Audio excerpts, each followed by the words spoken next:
Jadi orang menitis itu Ya. tidak hanya kepada bayi. Pada sudah besar begini pun bisa menitis. Namanya menitis. Makanya itu dikisahkan pada pewayangan Romonitis. Ya kan? Nitis ke siapa? Romo. Ya. Jadi di situ ke Krishna. Terus Laksmana menitis ke Arjuna. Artinya Krishna dan Arjuna sudah ada gitu. Itu nitis. Jadi seperti itu. Jadi bukan nitis itu dalam pengertian simpel kayak ketitisan mbahmu, tidak seperti itu. Dan orang yang nitis itu biasanya orang yang memiliki kemampuan untuk bisa akhirnya yang dititisi itu bisa membawanya, bisa mengembannya. Jadi itu. Apakah ada kriteria untuk seseorang menjadi titisan seperti itu, Pak Ahmad? Loh ada, cuma kan kalau nitis itu dia tidak dikenal siapa yang nitis. Ya. Jadi orangnya yang ketitisan itu bisa langsung, kemarinnya orang ini kok biasa-biasa saja. Sekarang kok ngedap-ngedapi, pintar sekali anu. Karena ada yang nitisi. Nah, jadi di situ. Ya. Jadi nitis itu bisa ketika bayi, bisa ketika dalam perjalanan. Jadi belum tentu selalu dari bayi berarti ya Pak? Apanya? Belum tentu selalu tidak selalu dari bayi. Ya kan? Dan orang yang bisa nitis itu orang yang sudah bisa moksa. Betul. Ya, kalau belum bisa moksa ya tidak bisa nitis. Jadi orang-orang yang menitis pada zaman sekarang itu orang-orang zaman dahulunya memang berilmu tinggi ya Pak? Berilmu tinggi dan sudah bisa moksa. Bisa moksa. Nah, seperti itu. Kemungkinan bisa nggak Pak, misalnya beliau itu menitis sampai berkali-kali gitu? Tahun ini beliau menitis misalnya di kerajaan Majapahit atau di mana? Enggak, menitis itu kan tidak seperti candaan. Dia menitis itu punya misi. Lah kalau berkali-kali kan seperti orang candaan. Iya. Oh gitu. Guyonan ya Pak. Iya, guyonan. Ya, kalau misalnya orang bekas Ratu Majapahit nitis, kita nggak pernah dijajah kalau bisa nitis berkali-kali. Ya. Tidak berarti nitis itu tidak bisa berkali-kali, tapi kalau modelnya itu nitis modelnya, ya nggak ada. Karena nitis itu ilmu yang tinggi, membutuhkan orang yang dititisi itu yang memiliki, ya kan, istilahnya casing, ya, yang bisa untuk ditempati itu.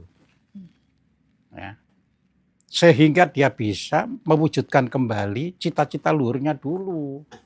Jadi orang nitis bisa 1000 tahun lagi, bisa 2000 tahun. Jadi selalu punya misi ya Pak ya? Yo, punya misi itu dolenan Mbak, nitis itu Mbak. Iya. Ya. Kalau nitis itu tandanya nggak sakti, berarti nggak bisa ngerampungkan sesuatu. Iya. Kalau orang bisa merampungkan sesuatu kan ada perlu waktu yang sehingga waktu itu ngalami degradasi. Ketika waktu sudah parah, maka dia datang. Makanya kalau di dalam Weda dikatakan, dan aku akan turun ketika bumi sudah dirusak. Nah, jadi ada proses. Ada proses. Seperti itu ya Pak. Iya. Jadi masalahnya percaya, tapi nitis itu tidak seperti candaan.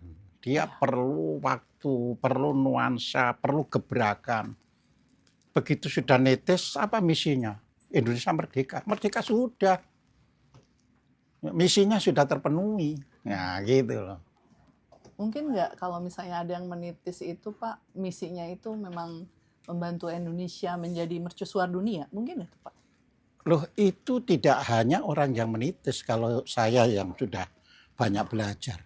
Sekarang ini masih banyak di negara Indonesia ini orang yang umurnya 500 tahun, 600 tahun. Nggak perlu nitis. Orangnya ada. Ya, betul. Jadi orangnya itu ada. Ya. Kita yang sudah berpendidikan bisa mengecek apa itu Apa benar dia umurnya 350 tahun? Bisa kita cek. Bagaimana Pak caranya? Loh. Tes DNA apa? Enggak, Oh. ngeceknya sederhana. Bapak sekolah tidak. Ya kan? Berarti kalau 350 tahun umurnya, di sini ada raja siapa? Oh, dia sebut langsung. Oh, waktu itu raja ini, waktu itu. Benar secara ilmu. Jadi seperti itu, bukan DNA, bukan anu. Oh, Langsung. langsung. Saya 350 tahun hidup ini. Berarti kita susut. Kalau tahun 2000 dikurangi 350. Siapa saja yang dikenal itu? Kenal. Ya. Nah, kalau sudah kenal, ya sudah dia tahu. Ya kan? Pada waktu di Ponorogo, ya kan, saya ikut bertempur, ya. Pada waktu itu yang jadi panglimanya ini, yang jadi penasihatnya ini. Bisa cerita. Cuma kan orang-orang demikian nggak akan cerita ke sembarang orang, itu Iya, saja betul. masalahnya. Betul Pak. Menurut selama ini perjalanan saya percaya bahwa Eyang Prabu Siliwangi itu masih hidup Pak. Mungkin kemungkinan seperti itu ada kan Pak? Loh, ada. Iya. Iya. Jadi kalau hidup ya, itu saya sudah pernah ya sama namanya seseorang ya, saya tidak tahu beliau itu masih hidup atau sudah wafat karena ini pertemuan tahun 2000. Ya. Beliau bisa ngaset pembicaraannya waktu kencana. Bisa.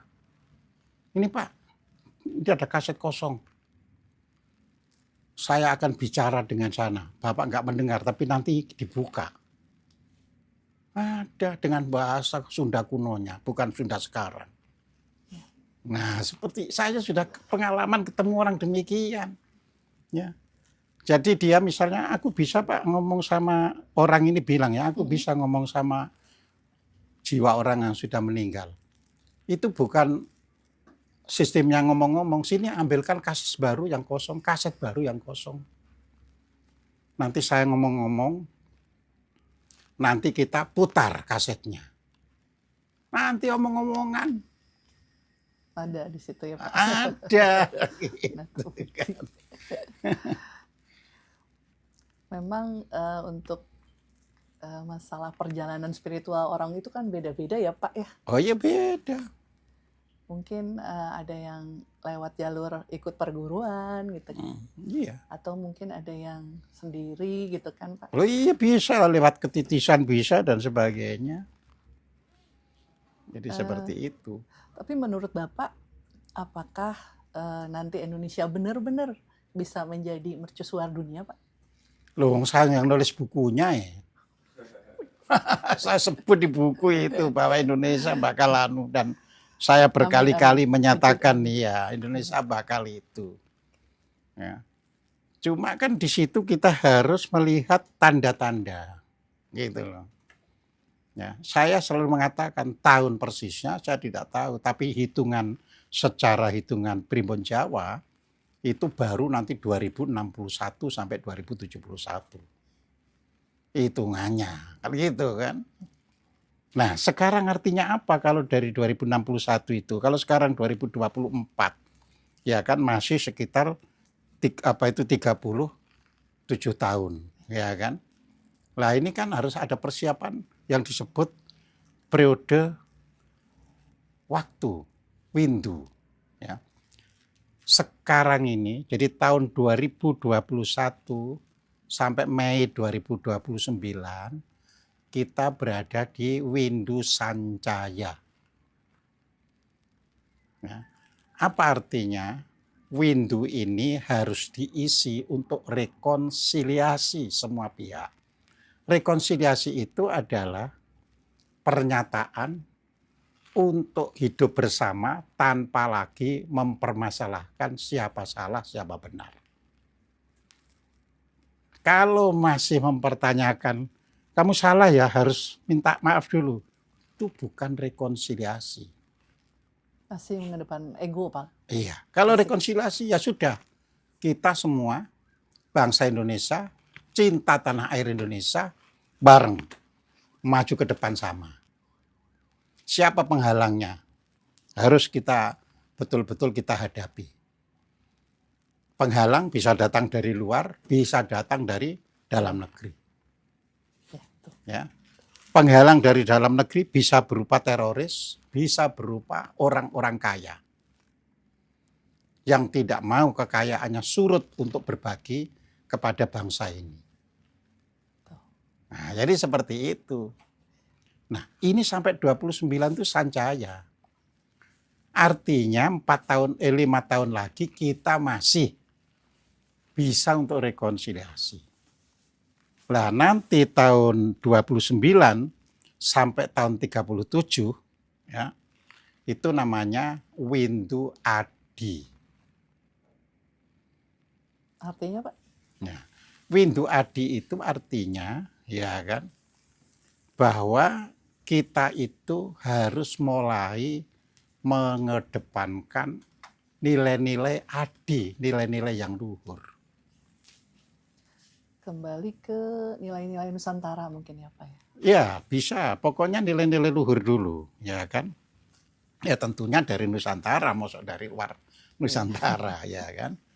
Kan kita itu sudah punya nilai-nilai luhur dari Sabang sampai Merauke itu. Orang bisa kumpul bersama, apa sih yang disebut kebaikan menurut suku Anda, nanti semua kebaikan-kebaikan itu diadu kan ketemu. Jadi seperti itu. Ya. Nah, jadi Windu ini nggak boleh kesampingkan begitu saja, karena Windu itu seperti musim. Kalau musim mau tanam harus musim hujan, jangan musim kemarau. Gitu loh. Jadi kalau sampai 29 ini lepas, Windu Adinya nggak bisa bangun. Karena nilai-nilai baik itu ketika sekarang sancaya ini kita benar-benar bisa saling menghormati, saling menghargai, duduk bareng, tidak ada yang dinyatakan siapa salah, siapa benar. Menyongsong kehidupan ke depan sama. Cinta tanah air Indonesia. Nah, harus begitu, Mbak. Ya seperti Pajajaran Anyar ya Pak ya? Nah, bisa. Ya. Semua orang kan setara. Setara. Jadi kita semua harus bersatu untuk membangun Indonesia ini kan menjadi Indonesia maju. Nah, nanti 37 ya sampai 45 itu namanya Windu Kuntara. Nah, itu memaksimalkan ya perbuatan-perbuatan tadi yang berasal dari nilai-nilai yang baik, yang tinggi tadi, dimaksimalkan. 45 bisa tercapai. Bisa kalau sekarang sudah bisa rekonsiliasi. Tapi kalau sekarang nggak bisa rekonsiliasi, ya nggak bisa. Kemarin kan Pak Prabowo kan menyatakan bahwa kita harus bekerja sama ya Pak ya. Ya mungkin ada kan Pak buat rekonsiliasi itu kan. Ya kalau saya tipe orang yang bukan mungkin, tapi kalau beliau ngomong begitu, kita wujudkan aja, gitu loh. Iya, kalau mungkin itu kan nanti nggak dijalan-jalankan. Ya kita wujudkan aja. Ini agak di luar konteks nih Pak. Iya, kalau ascension itu menurut Bapak gimana? Kita naik dari bumi 3D ke bumi 5D. Apakah itu terjadi nanti? Loh, kan gini kan, terjadi itu terjadi. Cuma kalau bawahnya itu masih, ini ya nggak terjadi. Gitu loh.